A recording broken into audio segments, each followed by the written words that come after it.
no solo tu protección, no solo tu provisión, sino que nos llenes de nuevo en tu Espíritu Santo, para que ahora, al leer tu palabra, la entendamos y que nos siga transformando, para que nuestros pensamientos, nuestras interacciones, nuestras palabras sean más como las de tu Hijo Jesús.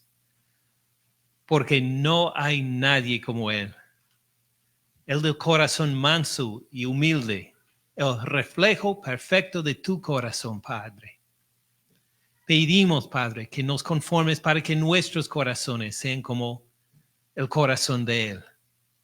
Utiliza, por favor, estos pasajes que vamos a ver el día de hoy para continuar a transformarnos a ser como Él. De nuevo te lo pedimos en el nombre de tu único y glorioso Hijo Jesús. Amén. Amén. Hermanos, en cuanto a las lecciones de escuela dominical, recuerden que dividimos el pasaje que empezamos a ver hace 8 días.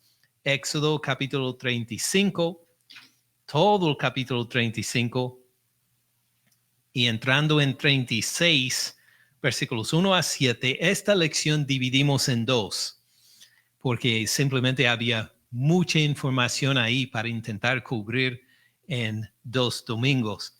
Entonces, lo que voy a hacer hoy, no tenía nada para preparar para el día de hoy. Simplemente les voy a dar un sermón breve y claro, abierto a los comentarios de ustedes también sobre este pasaje, y voy a predicar también de este pasaje en el sermón.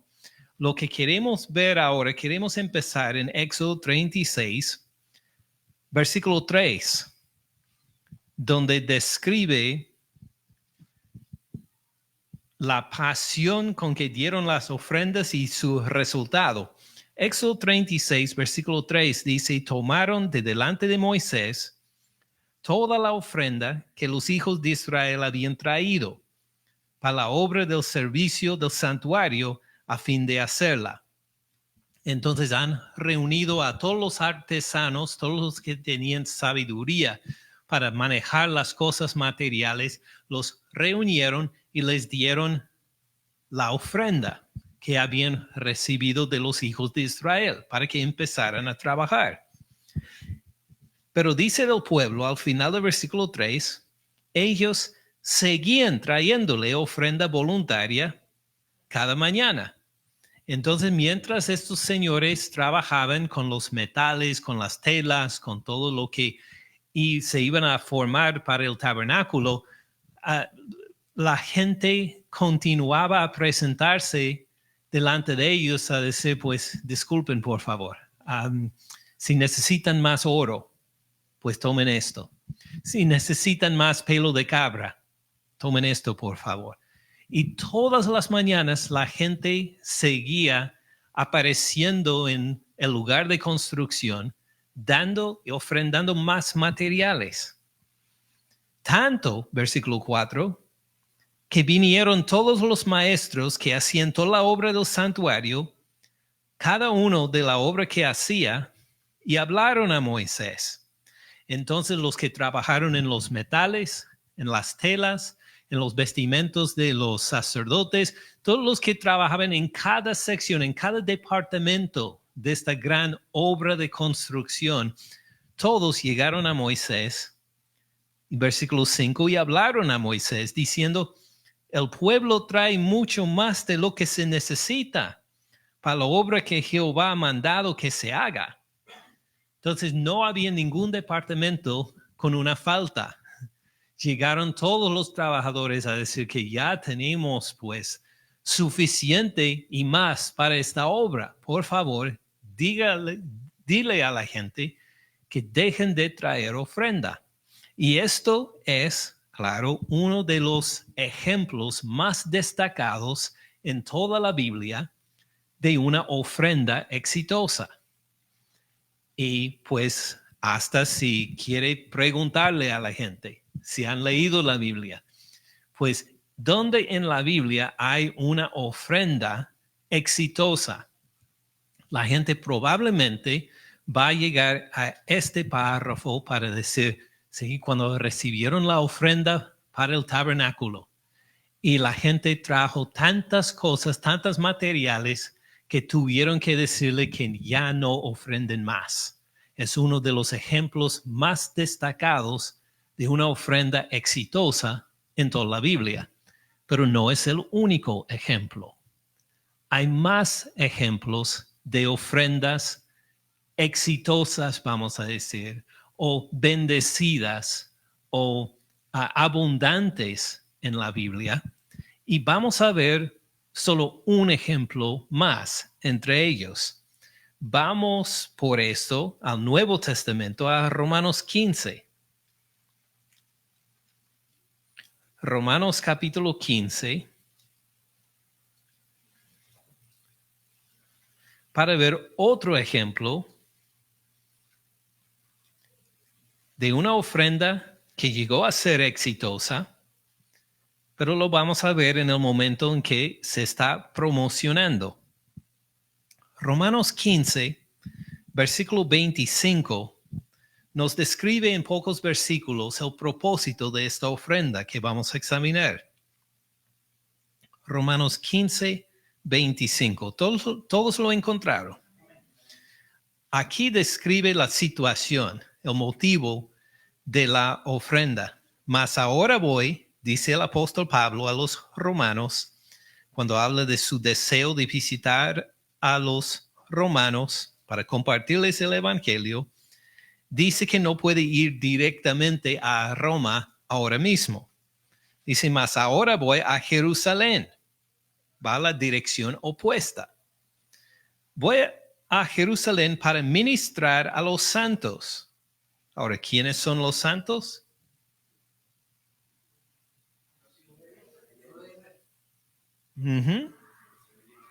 Los creyentes, los que creen en el Señor Cristo Jesús. De hecho, el apóstol Pablo no los llama cristianos. No dice a los cristianos en tal parte cuando escribe una carta. Siempre dice a los santos. Entonces, para el apóstol Pablo, el nombre común para cualquier cristiano, cualquier creyente es santo. Entonces, él va a Jerusalén para ministrar a los santos, a los creyentes, a los que creen en el Señor Cristo Jesús.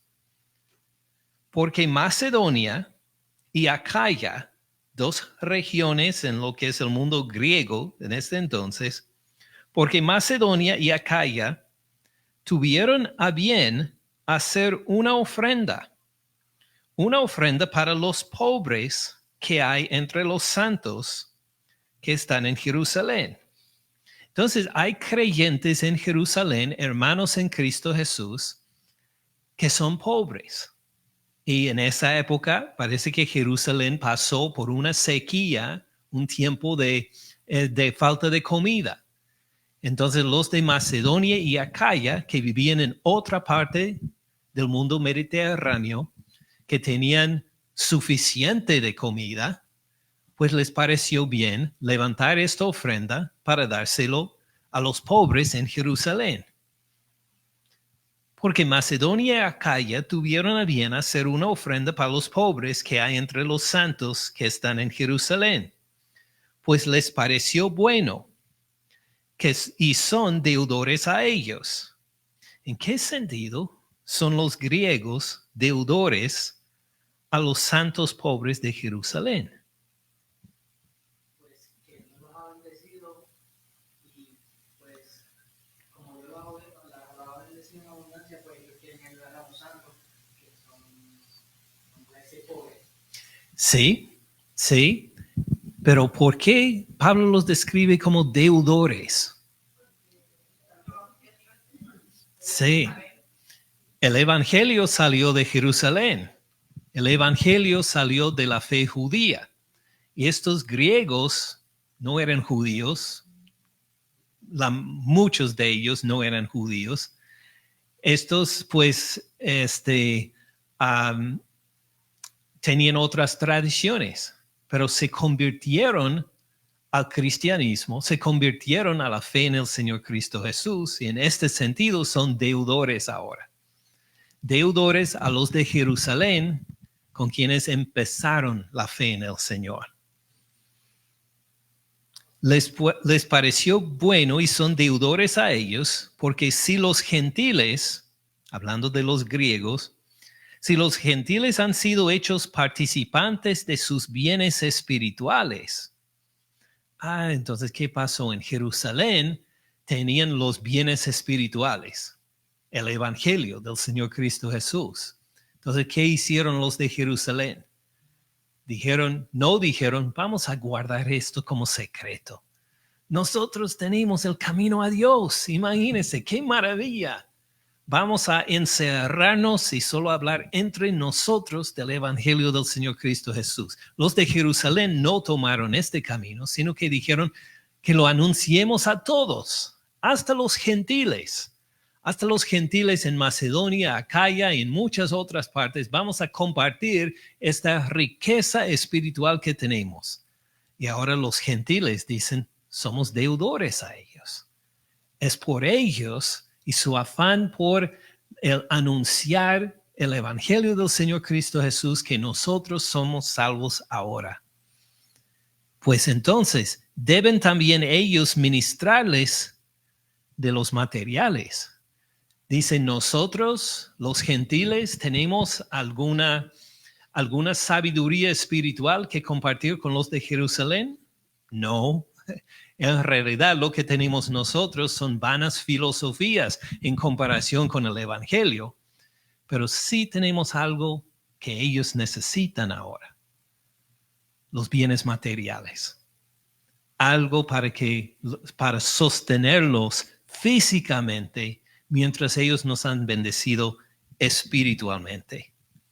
Entonces, versículo 28 dice el apóstol Pablo, así que cuando haya concluido esto y les haya entregado este fruto, pasaré entre ustedes los romanos rumbo a España. Entonces, estos son los planes del apóstol Pablo cuando escribe la carta a los romanos. Me encantaría visitarlos ahora mismo, pero no puedo, porque los gentiles en las regiones griegas, los cristianos han reconocido primero que son deudores espirituales a los santos en Jerusalén y segundo, que hay muchos en Jerusalén que padecen pobreza. Entonces vamos a compartir nuestra abundancia material con ellos para aliviar su pobreza. Tiene sentido, ¿verdad? Ahora, de esta misma ofrenda habla el apóstol Pablo en 2 Corintios. Y en esto vamos a enfocar ahora en 2 Corintios capítulo 8. 2 Corintios capítulo 8.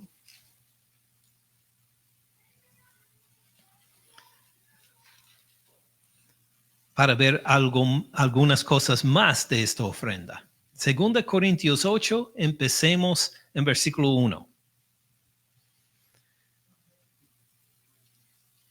Dice, asimismo, hermanos, ahora hablando a los corintios, les hacemos saber la gracia de Dios de que ha dado a las iglesias de Macedonia.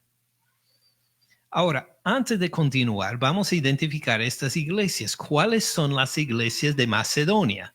Macedonia era una región en el norte del mundo griego. Incluían a los filipenses. Los filipenses vivían en Filipos, que era parte de Macedonia. Incluía a los tesalonicenses. Eran de Tesalónica, también parte de lo que era Macedonia en ese entonces. Incluía a los de Berea. ¿Sí? Recuerden, los de Berea en el libro de Hechos eran más nobles que los demás. Porque cuando el apóstol Pablo llegó y anunció el evangelio, ellos examinaron las Sagradas Escrituras. Y vieron que sí, este evangelio está de acuerdo con lo que dicen las Sagradas Escrituras. Entonces, habían otras iglesias también, pero eran de la misma zona. Entonces, de los filipenses, los tesalonicenses, los bereanos y otras iglesias.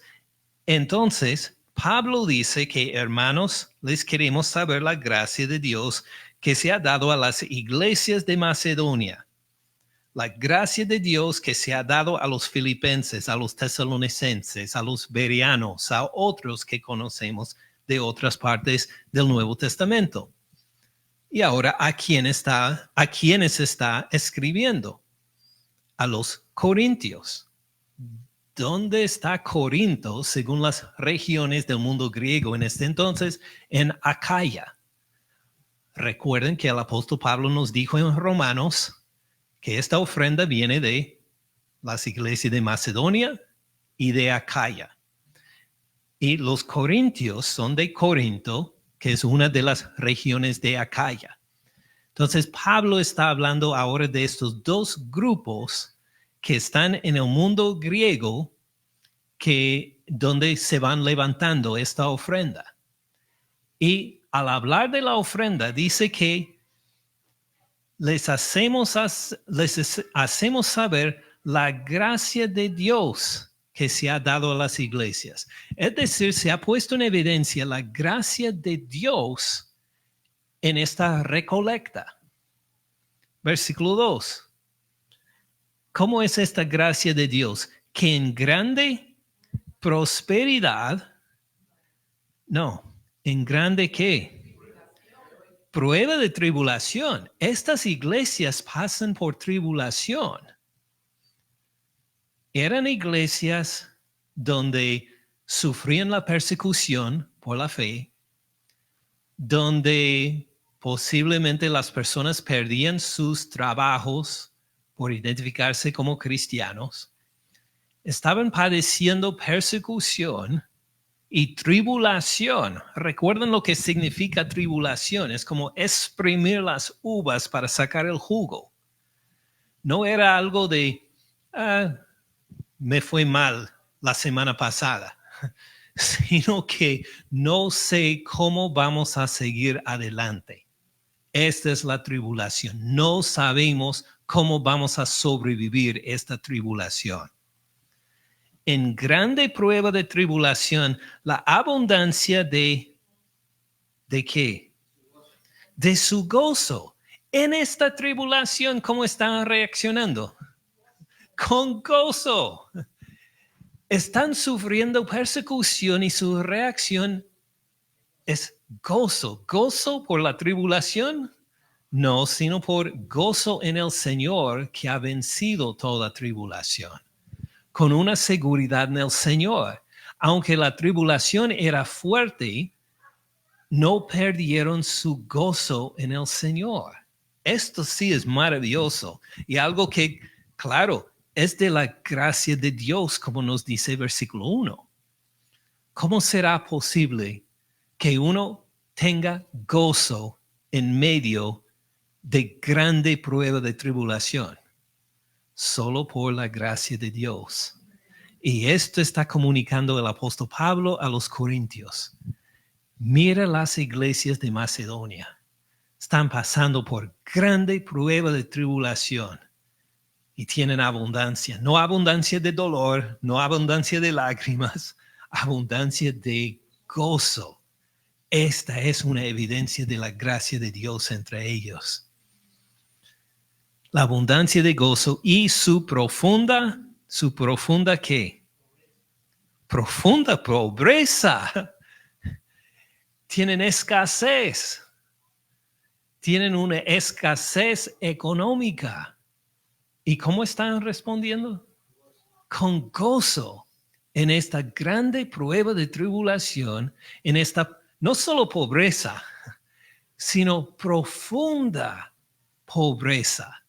Es decir, parece que no hay remedio para la pobreza de ellos. No es que están aguantando hasta el final del mes cuando llegue su próximo cheque. Es que tienen una profunda pobreza estos señores. Y abundaron. Tienen profunda pobreza. ¿De qué van a abundar? y su profunda pobreza abundaron en riquezas de su generosidad. ¿Qué acaban de hacer estas personas en la ofrenda que estaba recolectando el apóstol Pablo? Lo poco que tenían, dieron con gozo al Señor, a tal punto que el apóstol Pablo dice, esta es la gracia de Dios. Esta no tiene ninguna explicación humana. En su profunda pobreza, en su grande tribulación, reaccionan con gozo y cómo se ponen en evidencia en este gozo. Abundaron en riquezas de su generosidad. Manifestaron la generosidad aún en su pobreza. Versículo 3. Pues doy testimonio de que con lamento han dado con agrado. Dijeron gracias. Ellos eran los que daban. Se supone que iban a recibir las gracias, pero para ellos fue un gozo participar en esta ofrenda. Doy testimonio que con agrado han dado conforme a sus fuerzas, aún más allá de sus fuerzas. Dieron tanto que el apóstol Pablo se sentía pena. Dice, ¿por qué ofrendan tanto? Con gozo en esta tribulación. Versículo 4, pidiéndonos con muchos ruegos que les concediéramos el privilegio de participar en este servicio o ofrenda para los santos. Entonces ellos escucharon entre las iglesias, los filipenses, los tesalonicenses y los otros escucharon, el apóstol Pablo está levantando una ofrenda. ¿Para quiénes? Para los santos pobres en Jerusalén. ¿Tenemos hermanos en Cristo Jesús que están padeciendo pobreza en Jerusalén? Sí. Él está levantando una ofrenda para ellos. Y llegaron a Pablo para decir, Pablo, por favor, ¿nos permites participar en esta ofrenda? Mientras el apóstol Pablo pensaba, ni pensé pedirles nada. ¿De dónde van a tener para participar en esta ofrenda? Mira las necesidades entre ellos. Pues pensé tal vez levantar una ofrenda para los de Macedonia, porque son tan pobres.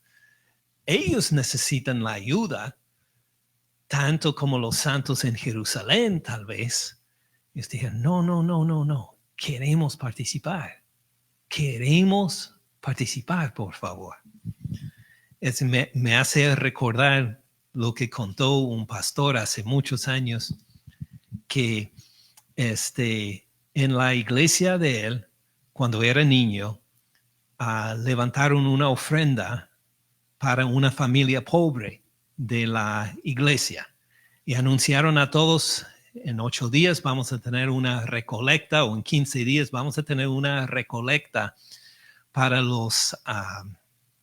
para una familia necesitada de nuestra iglesia. Entonces, pues lleguen al Señor, pídenle a ver cuánto desean dar. Entonces el niño lo escuchó y pensó, wow, hay una familia pobre en la iglesia. ¿Qué vamos a hacer? ¿Qué voy a hacer yo? Voy a recolectar todo lo que puedo para dar a esta familia. Entonces, durante la semana, él vendió algunas de sus cosas, recolectó el dinero, los centavos que tenía, pues estaba afligido de que había una familia pobre en la iglesia y quería participar en esta ofrenda. Entonces, recolectó lo que para él era una gran cantidad, se lo dio con gozo. Este domingo volvió a la casa y 2 días después el pastor de la iglesia llegó a la casa de él para darle el dinero de la recolecta. Y él dijo, pero no me di cuenta que los pobres éramos nosotros. no tenía sentido porque no me siento muy a gusto en mi casa y siempre hay la provisión del Señor. ¿Por qué nos declaran pobres? Pues en cierto sentido había esta reacción tal vez de los de Macedonia, que profunda pobreza. ¿De quiénes? Queremos participar y rogaban con muchos ruegos. Así que no dejaron al apóstol Pablo en paz. En cada momento estaba sonando el celular de otro hermano en la iglesia que, por favor, permítenos, Pablo, participar en esta ofrenda. Hermano, por favor, que tenemos una idea para levantar fondos. Vamos a vender unos gyros o pues diré tamales, pero no tenían tamales en esa época, para levantar fondos, para dar a los pobres en Jerusalén. Le rogaron con muchos ruegos que les concediéramos el privilegio de participar. Wow, el participar en esta ofrenda es un privilegio, decían.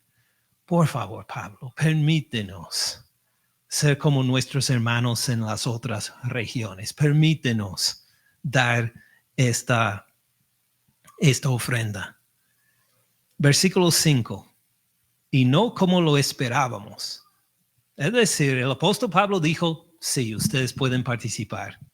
Y él y sus colaboradores pensaban, pues, ¿cuánto van a levantar ellos en su profunda pobreza? No va a ser mucho. Pero sí lo vamos a incluir para que se sientan bien. No como lo esperábamos, sino que a sí mismos se dieron primeramente al Señor. Entonces, ¿qué hicieron los hermanos en esta iglesia? En vez de decir, hermanos, pues vamos a tener una campaña, en el próximo mes, esta es nuestra meta. Y vamos a poner ante la vista de todos, pues, los números que queremos alcanzar y hermanos, pues, sabemos que sí podemos mucho, aunque somos de pocos recursos. No empezaron así. No empezaron con planes para recolectar el dinero. Empezaron por entregarse a sí mismos al Señor. Dijeron, Señor, utilízanos. Queremos ser instrumentos tuyos para nuestros hermanos pobres en Jerusalén. Estamos a tu disposición, Señor. Lo que tú nos has dado es de ti, Señor. Utilízanos a nosotros, a nuestros talentos, a nuestros recursos o lo que sea para el beneficio de estas personas. ¿Sabe lo que es también sorprendente de esto? La generosidad en el mundo griego y el mundo romano era muy diferente que la generosidad entre los judíos. Porque en el mundo romano, en el mundo griego, uno sí ayudaba a las personas en necesidad. Si estas personas en necesidad normalmente eran ricos.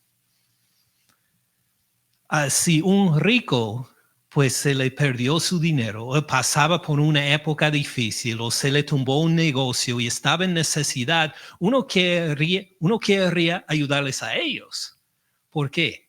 Porque al levantarse otra vez, le iban a deber un favor a ti.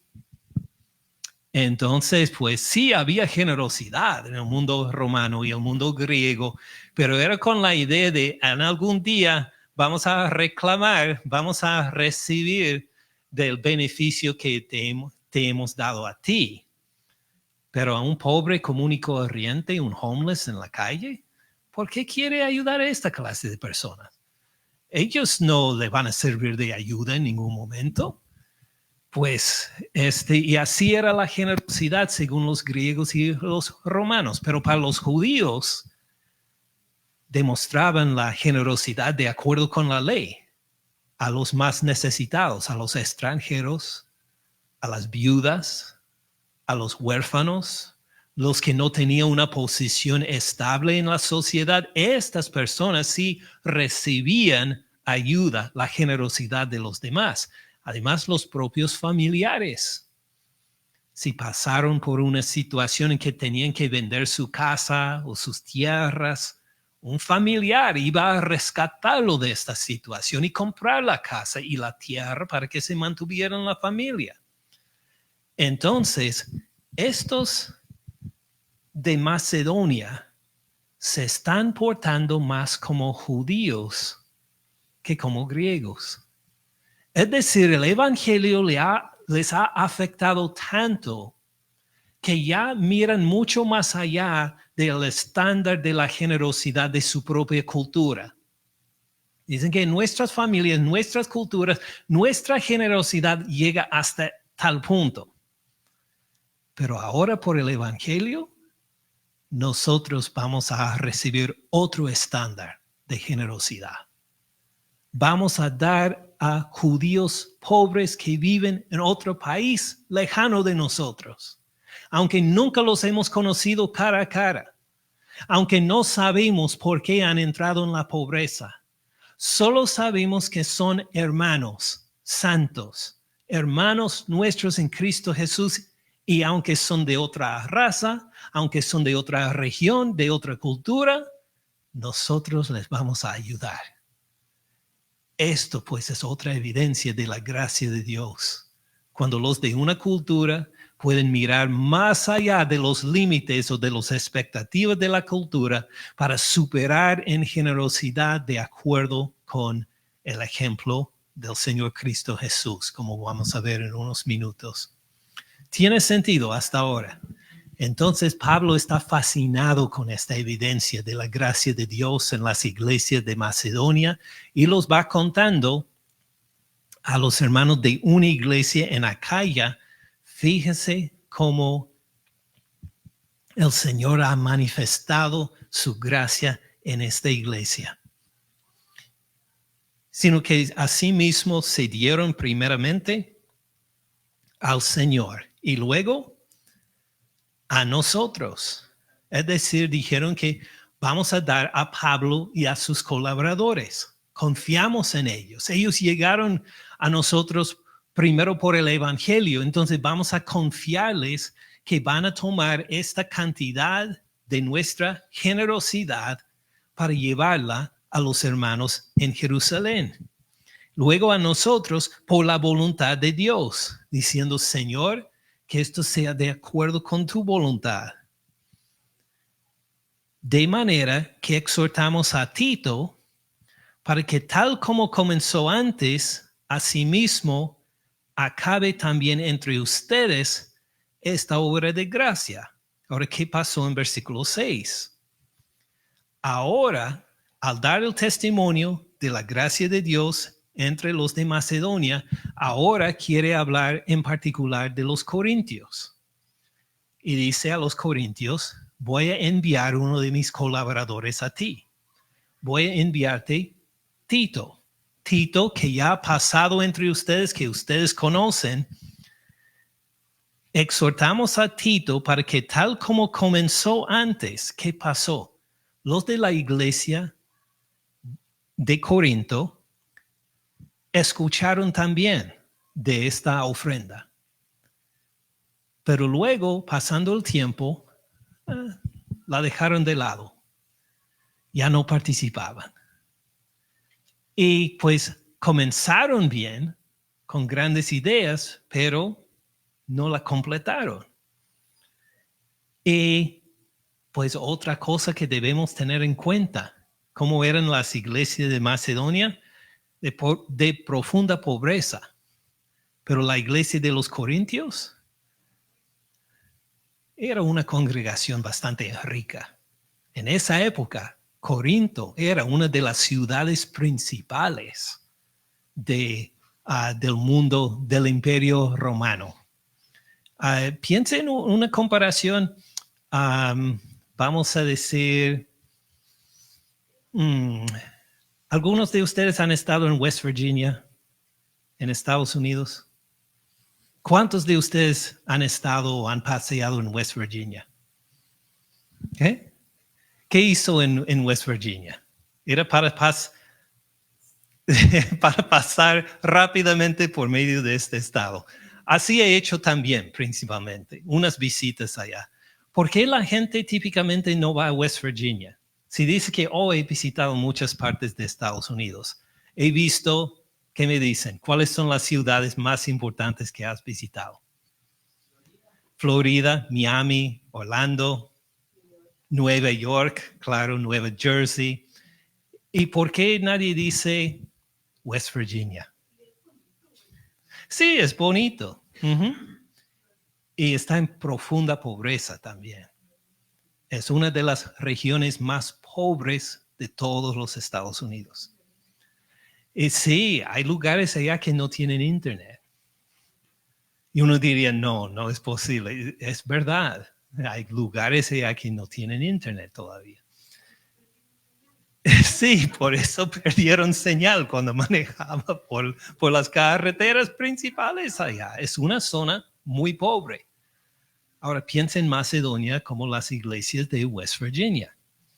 Uno no piensa levantar gran ofrenda allá. Imagine, si quiere tener una mega iglesia, ¿lo va a poner en West Virginia? No, va a California, a Texas, a Nueva York. Estos son los motores de la economía acá en Estados Unidos. Corinto sería como Dallas, como Atlanta, como no tanto Nueva York, Orlando, vamos a decir. Los corintios tienen una abundancia de cosas materiales. Nadie va a levantar una ofrenda para ellos, a menos que sea para tener un templo mucho más grande y lujoso de lo que tienen en ese entonces, vamos a decir. Ellos tenían interés en participar en esa ofrenda también, pero entre tantas cosas, pues, pusieron la idea de lado, mientras estas iglesias en West Virginia decidieron, pues, por favor, hermano Pablo, permítenos el privilegio de participar en esta obra. Y lo que encontró de estas iglesias era una abundancia más allá de sus fuerzas, en que con gozo dieron para otros pobres que están en otra parte del mundo, lejanos, pero que eran hermanos en Cristo Jesús. Y para ellos esto fue lo importante. De manera que exhortamos a Tito para que, tal como comenzó antes, asimismo acabe también entre ustedes esta obra de gracia. Dijeron, Tito, por favor, vayan a Dallas, vayan a Atlanta. Tito, ve allá para que los hermanos entre los corintios terminen esta obra, que ellos participen también. Versículo 7. Por tanto, como en todo abundan. ¿En qué abunda esta iglesia?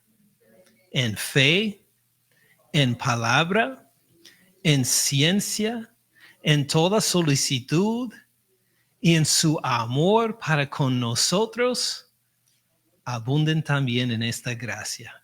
Dice que ustedes tienen todo, no solo materialmente, sino espiritualmente también. Tienen palabra en abundancia, tienen la fe, tienen mucho amor. Ahora den evidencia de este amor. De esta manera, levanta esta ofrenda para personas desconocidas de otro país lejano. Versículo 8. No hablo como quien manda.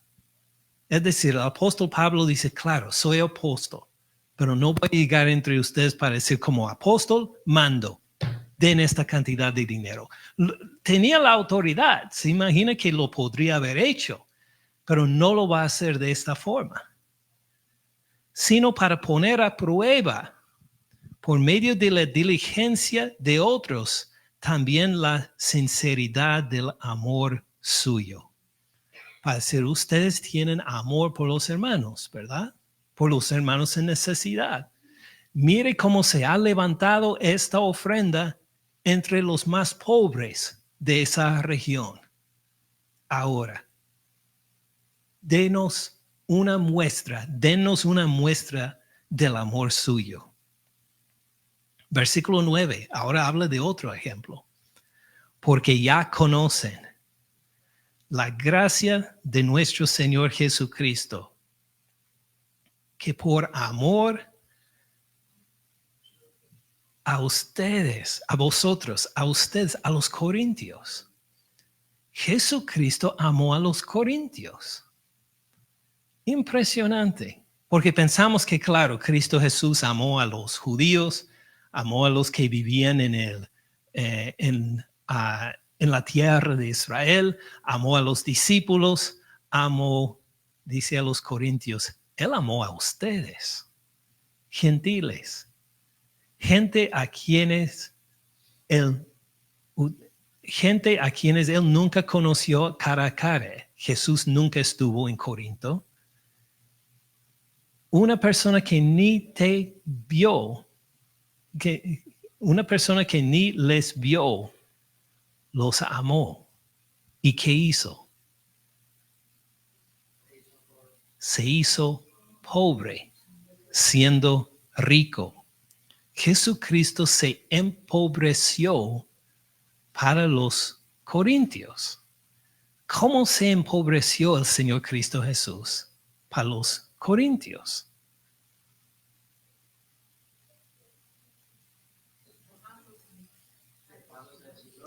Despojándose, correcto, a sí mismo. Él llegó a esta tierra dejando de lado toda la gloria que recibió, los cantos de alabanza y de adoración que recibió de los ángeles en el reino de los cielos, y vino a esta tierra para vivir en un palacio en Jerusalén. No, no tenían dónde vivir. Ni en dónde nacer. No tenían dónde nacer, no tenían dónde vivir. Hay un versículo en el Evangelio de Juan que dice que todos fueron a su casa, mas Jesús fue al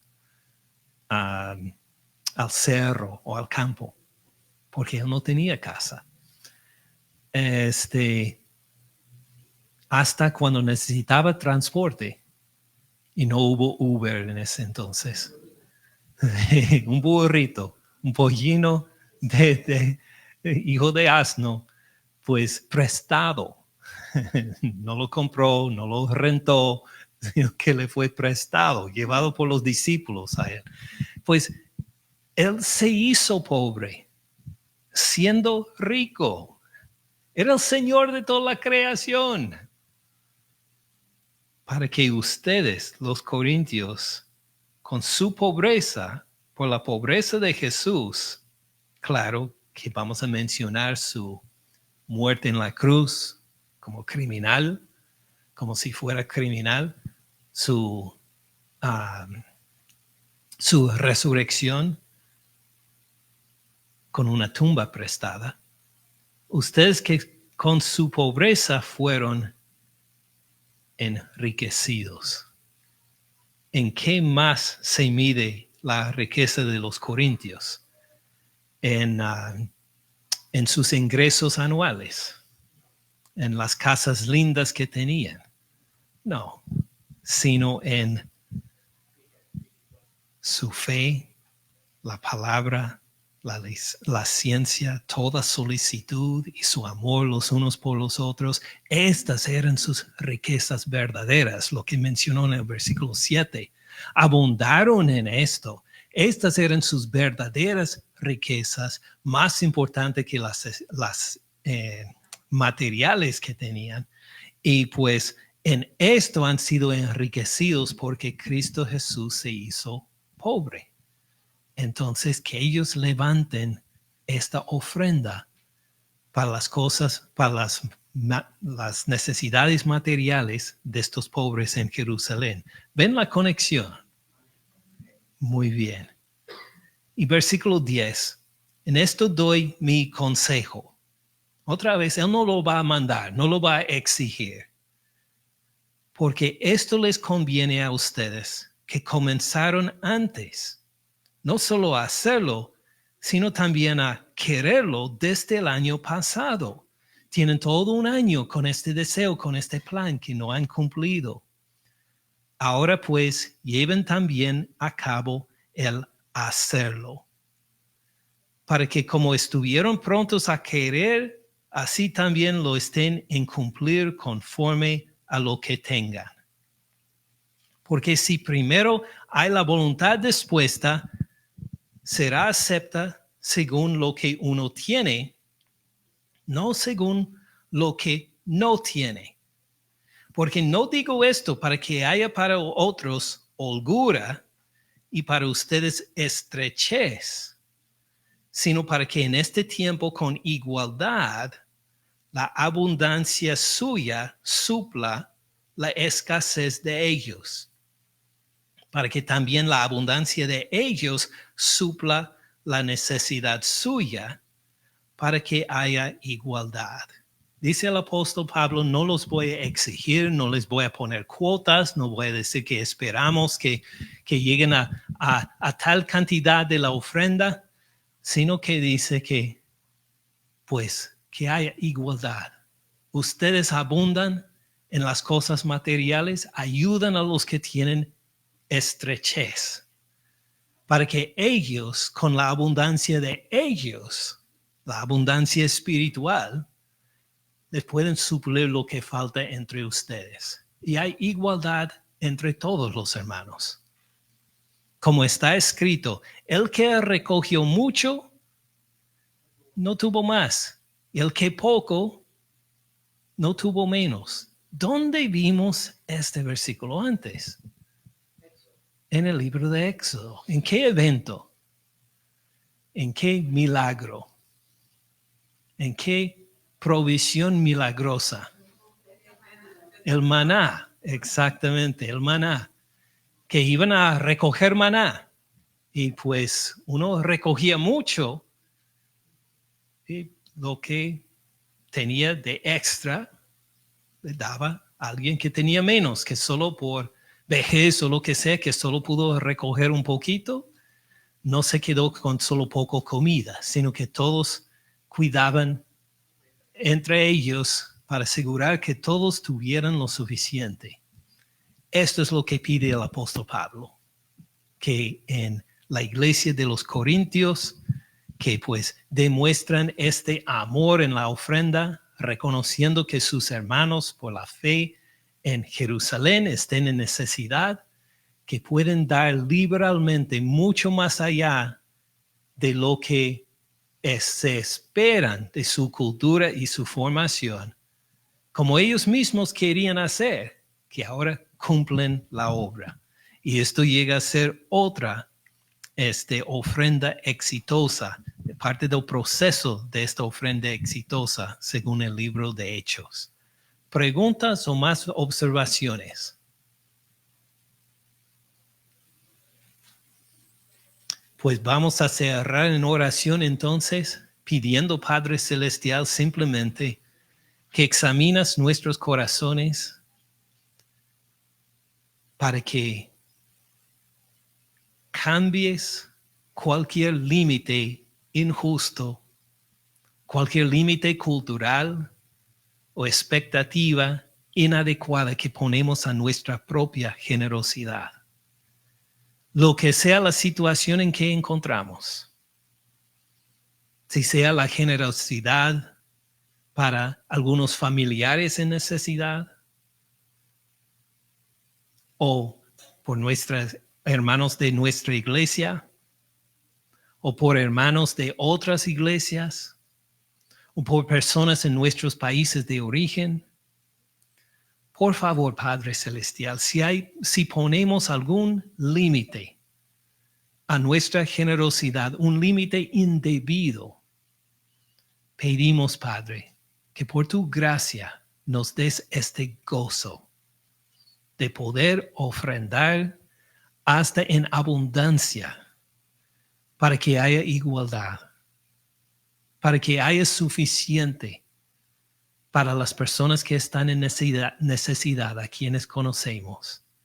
Por favor, Padre Celestial, glorifícate en la generosidad nuestra, mientras nos dedicamos a ti primero.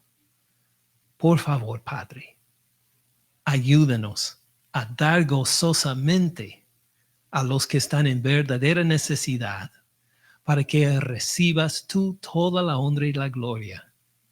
En el nombre de tu Hijo Jesús. Amén. Gracias, hermanos. Tomen unos 10 minutos para descansar y convivir y saludarse entre ustedes y luego continuemos.